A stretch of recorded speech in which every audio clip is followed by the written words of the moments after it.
Dream by the Blue Gums, from Mafeking Road, by Herman Bosman.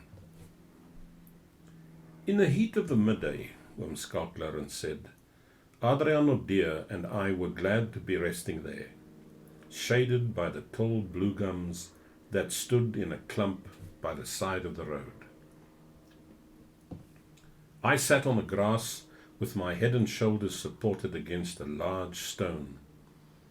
Adrian O'Dear, who had begun by leaning against a tree trunk with his legs crossed and his fingers interlaced behind his head and his elbows out, lowered himself to the ground by degrees. For a short while he remained seated on his haunches. Then he sighed and slid forward very carefully until he was lying stretched out at full length with his face in the grass. It's not so bad for you, Neef Skalk, Adrian O'Dear went on, yawning. You've got a big comfortable stone to rest your head and shoulders against, whereas I've got to lie flat on the dry grass with all the sharp points sticking into me. You're always like that, Neef Skalk. You always pick the best for yourself. By the unreasonable nature of his remarks, I could tell that Adrian O'Dear was being overtaken by a spell of drowsiness. You're always like that, Adrian went on. It's one of the low traits of your character, always picking the best for yourself. There was that time in Seerust, for instance. People always mention that when they want to talk about how low a man can be. I could see that the heat of the day and his condition of being half asleep might lead Adrian to say things he would no doubt be very sorry for afterwards. So I interrupted him, speaking very earnestly for his own good. It's quite true, Neef Adrian, I said, that this stone against which I'm lying is the only one in the vicinity. But I can't help that any more than I can help this clump of blue gums being here. It's funny about these blue gums now, growing like this by the side of the road, when the rest of the veld around here is bare. I wonder who planted them. As for this stone, Neef Adrian, it's not my fault that I saw it first. It was just luck. You can knock out your pipe against it whenever you want to. This offer seemed to satisfy Adrian. At all events, he didn't pursue the argument. I noticed that his breathing had become very slow and deep and regular, and the last remark he made was so muffled as to be almost unintelligible. It was, to think that a man can fall so low. From that I judged that Adrian O'Dear was dreaming about something. It was very pleasant there on the yellow grass by the roadside, underneath the blue gums, whose shadows slowly lengthened as midday passed into afternoon. Nowhere was there any sound or movement. The whole world was at rest, with the silence of the dust on the deserted road, and with the peace of the shadows of the blue gums. My companion's measured breathing seemed to come from very far away. Then it was that a strange thing happened. What's remarkable about the circumstances I'm now going to relate to you is, in the first place, that it shows you clearly how short a dream is, and how much you can dream in just a few moments. In the second place, as you'll see when I get to the end, this story proves how, right in broad daylight, a queer thing can take place, almost in front of your eyes, as it were, and you may wonder about it forever afterwards, and you will never understand it. Well, as I was saying, what with Adrian Nordier lying asleep within a few feet of me, and everything being so still, I was on the point of also dropping off to sleep when, in a distance, so small that I could barely distinguish its outlines, I caught the sight of the mule cart, whose return Adrian and I were awaiting. From where I lay with my head on the stone, I had a clear view of the road, all the way up to where it disappeared over the belt. But as I gazed, I felt my eyelids getting heavy. I told myself that with the glare of the sun on the road, I wouldn't be able to keep my eyes open much longer. I remember thinking how foolish it would be to fall asleep then, with the mule cart only a short distance away.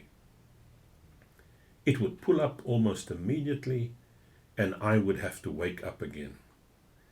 I told myself I was being foolish, and of course, immediately fell asleep. It was while I was still telling myself that in a few moments the mule cart would be coming to a stop in the shadow of the blue gums that my eyes closed and I fell asleep. And I started to dream. From this you can tell how swift a thing a dream is, and how much you can dream in just a few moments.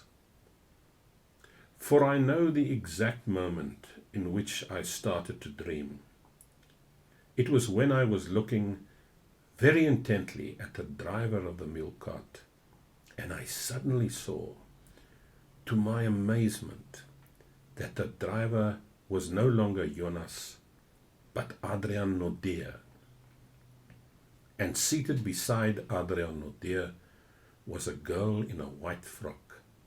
She had yellow hair that hung far down her shoulders, and her name was Francina.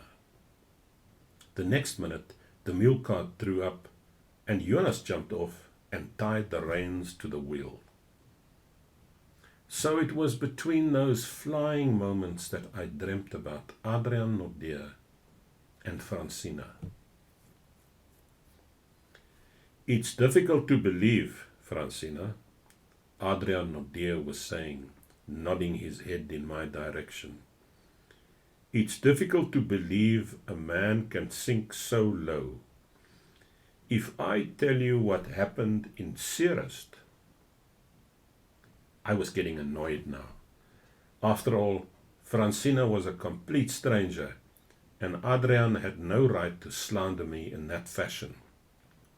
What was more, I had a very simple explanation for the Seerust incident.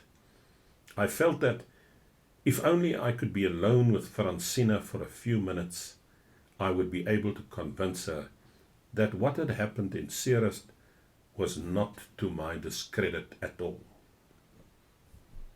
But even as I started to talk to Francina, I realized that there was no need for me to say anything.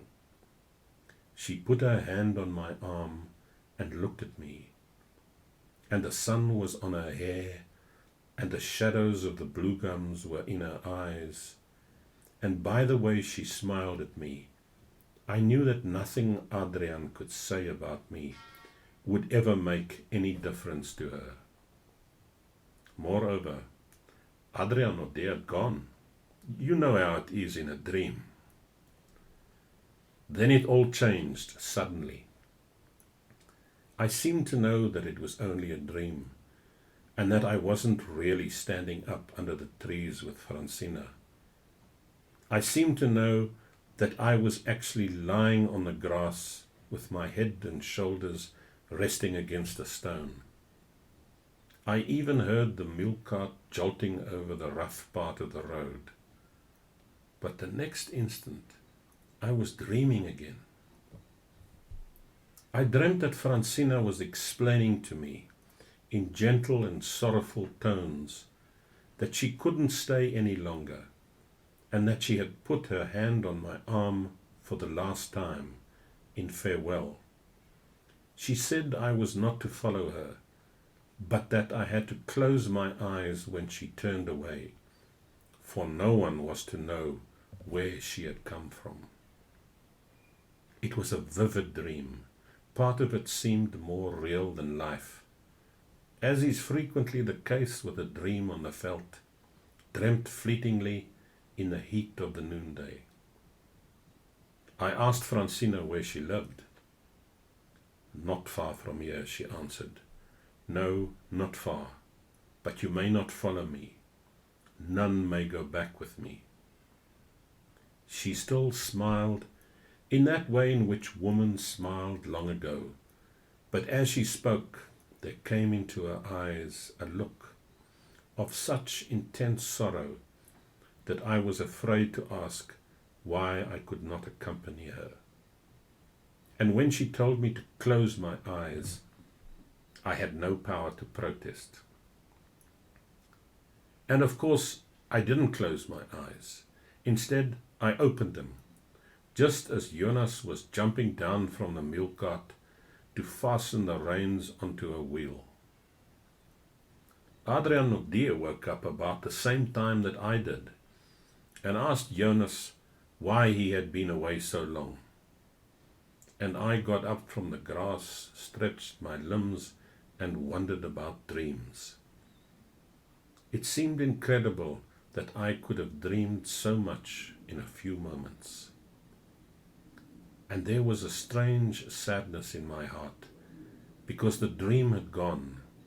My mind was filled with a deep sense of loss.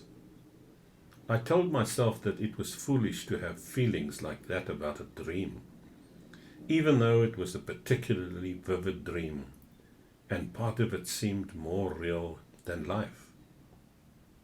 Then, when we were ready to go, Adrian Nordea took out his pipe. Before filling it, he stooped down as though to knock the ash out of it, as I had invited him to do before we fell asleep. But it so happened that Adrian Nordea did not ever knock his pipe against that stone. "That's funny," I heard Adrian say as he bent forward. I saw what he was about, so I knelt down and helped him. When we had cleared away the accumulation of yellow grass and dead leaves at the foot of the stone, we found that the inscription on it, though battered, was quite legible. It was very simply worded, just a date chiseled into the stone, and below the date a name, Francina Malherbe.